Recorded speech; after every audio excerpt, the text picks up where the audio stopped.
MP की mini Mumbai में अब गुंडों और असामाजिक तत्वों की खैर नहीं और ऑपरेशन गुंडे सतत जारी रहेगा। ये बात इंदौर डीआईजी हरिनारायण चारी मिश्र ने एमपी न्यूज से कही। इसके साथ ही आने वाले दिनों में माफियाओं और राजनीतिक संरक्षण प्राप्त गुंडों को नेस्तनाबूद करने पर जोर दिया। देखिए ये खास बातचीत। मध्य प्रदेश की आर्थिक राजधानी इंदौर में क्राइम का ग्राफ लगातार बढ़ते जा रहा है।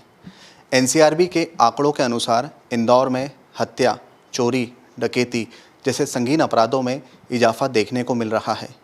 इसी की रोकथाम के लिए इंदौर पुलिस ने माफियाओं के खिलाफ अभियान की शुरुआत की है। इसी मसले पर बातचीत करने के लिए हमारे साथ मौजूद हैं इंदौर के डीआईजी हरिनारायण चारी मिश्र जी। सीधे जुड़ेंगे उनसे और सवालात करेंगे। सर, ये जो माफियाओं के खिलाफ अभियान की शुरुआत की है, इस अभियान की शुरुआत कैसे हुई और ये अभियान कब तक जारी रखेंगे आप? पुलिस यहाँ लगातार जीरो टॉलरेंस जो मुक्त अपराधों के प्रति है उस सिद्धांत पे काम कर रही है। अगर हम देखें तो विगत में लगातार पुलिस ने पूर्व में भी जब एक साल पूर्व जब इस तरह की 1-1.5 साल पूर्व इस तरह की पहली चरण इसका शुरू हुआ था, इस तरह के अभियान का, तो उसमें हम लोगों ने देखा कि उसमें लगभग 120 ऐसे अपराधियों को चिन्हित किया गया। 120 ऐसे अपराधियों को हुआ जो कि शहर के लिए, सुरक्षा के लिए, जो मुख्य तौर पर एक अमन चैन नागरिक के लिए एक दुर्दमनीय चुनौती बने हुए थे। यानी कि कोई चैन स्नैचिंग अगर कर रहा है, अगर कोई लूट कर रहा है, कोई चाकूबाजी कर रहा है, कोई ड्रग्स बेच रहा है, तो ये सब निश्चित तौर पे एक समाज व्यवस्था के लिए, युवाओं के लिए, एक समाज की अमन चैन के लिए, शांति के लिए एक बहुत बड़ी चुनौती है। पुलिस ने इस बात के लिए लगातार प्रयास किया कि इस तरह के जो असामाजिक तत्व हैं उनके खिलाफ जितनी भी कठोर कार्रवाई हो सके और जितनी एक संयुक्त कार्रवाई हो सके उस तरह की कार्रवाइयों से इन पे लगाम लगाई जाए। हर तरह के मामले आप देखेंगे पिछले दिनों पकड़े गए हैं, कोई भी ऐसा बड़ा मामला नहीं है जो चुनौतीपूर्ण हो और न पकड़ा गया हो। लेकिन इसके साथ साथ आवश्यक था कि एक संयुक्त ऐसी कार्रवाई हो उन अपराधियों के विरुद्ध जिन्होंने एक अघोषित आवरण बना करके, एक अघोषित एक आभा मंडल बना करके कोशिश की है कि शायद वो ऐसे अपराधी हैं जो कि अपराध को कर सकते हैं या कई कार्रवाइयों के बावजूद भी उनके हौसले नहीं टूट रहे हैं। इस तरह के एक वातावरण फैलाने की कोशिश करते हैं। लेकिन पुलिस ने बड़ी ही मजबूती से नगर निगम के साथ, प्रशासन के साथ मिलकर के एक संयुक्त टीम ने उनके विरुद्ध जो कार्रवाइयाँ हो सकती हैं, जो कानूनी कार्रवाइयों के साथ साथ ऐसे लोगों को चिन्हित करके उनके द्वारा जो अतिक्रमण की गई भूमि थी उनके विरुद्ध भी बड़ा एक अभियान चलाना शुरू किया। सामान्य तौर पे देखा गया है कि जो अपराधी होते हैं, जिनमें आपराधिक प्रवृत्ति होती है, वो अपराध के साथ साथ कई बार सामान्य तौर पे उनमें एक लोगों के ज़मीनों के, लोगों के, दूसरे लोगों के सरकारी ज़मीनों के, उनमें सामान्यतः अतिक्रमण की प्रवृत्ति पाई जाती है।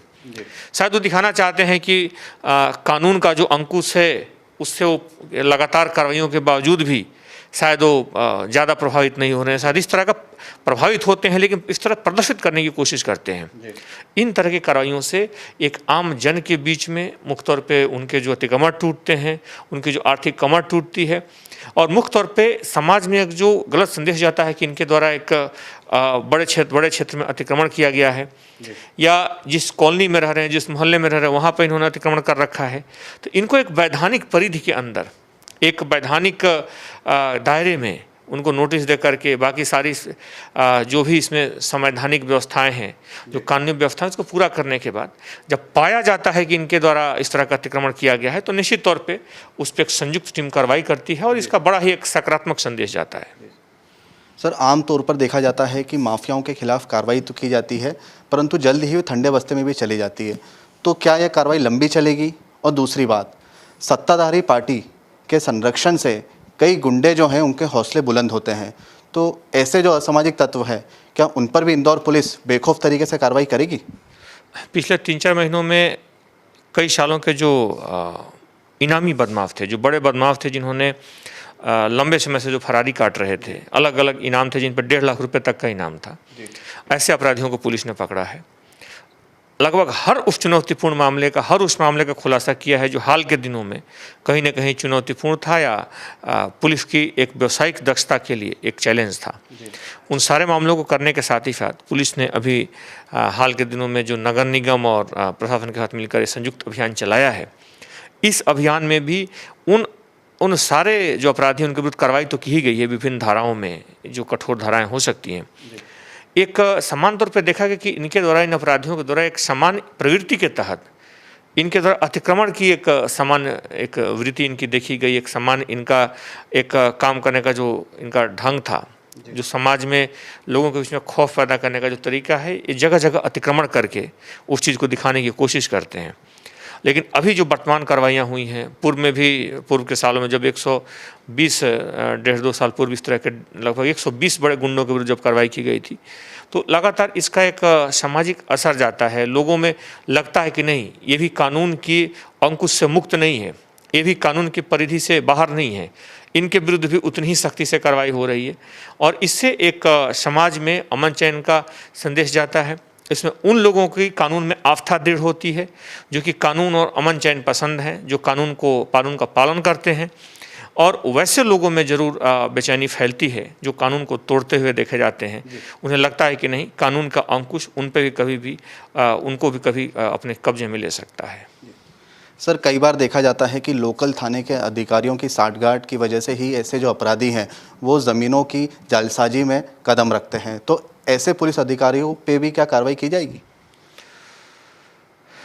सामान्य तौर पर ऐसा लगातार मॉनिटरिंग की जाती है कि ऐसी कोई भी घटना ना हो। लगातार ऐसे हर मामले की चूँकि शिकायत जो व्यक्ति होता है वो कई स्तरों पर जानकारी देता है, शिकायत भी देता है। तो और ऐसे मामलों की जब जांच होती है, समान तौर पे सीएसपी से ऊपर के अधिकारी ही जांच करते हैं, तो सामान्य मामलों में ऐसी शिकायत नहीं आती है। लेकिन इसके बावजूद भी अगर कोई शिकायत आती है तो उसमें कार्रवाई की जाती है।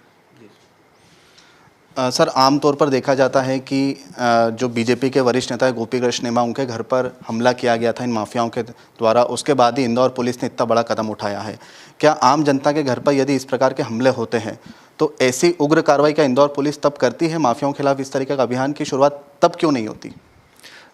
पहले तो बताना चाहूँ कि कार्रवाई उसके पहले से चल रही थी, ये कार्रवाई उसके पहले भी हुई है और पूर्व के वर्षों में भी इस तरह की कार्रवाई की गई है। जब 1.5 साल पूर्व लगातार ऐसे 120 बड़े गुंडों के घर तोड़े गए थे इसमें, इस संयुक्त कार्रवाई में। और साथ ही साथ अभी जो कार्रवाइयाँ हो रही हैं इसमें अधिकांश कार्रवाइयों के नोटिफाइज और बाकी प्राथमिकताएं 1-1.5 माह पूर्व पूरी हो चुकी थी। बीच में तमाम वैधानिक कार्यों के कारण अभी तत्काल में फिर उसको नए सिरे से किया गया है। तो ये जो कार्रवाई होती है अचानक नहीं होती, इसमें एक वैधानिक प्रक्रिया का पालन करके ही होता है।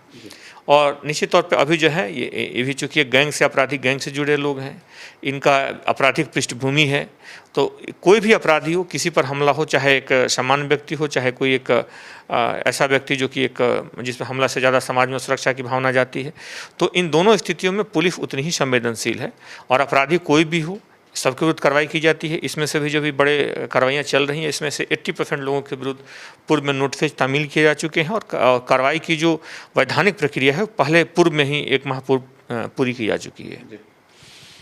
जी हाँ, निश्चित तौर पे तो ये थे इंदौर के डीआईजी हरिनाचार्य मिश्र जी, जिनका साफ तौर पर मानना है कि इंदौर के जो अपराधी हैं उनकी लिस्ट तैयार कर ली गई है और सभी के अवैध मकानों को जमींदोज किया जाएगा और किसी भी प्रकार से कोई भी अपराध सहन नहीं किया जाएगा।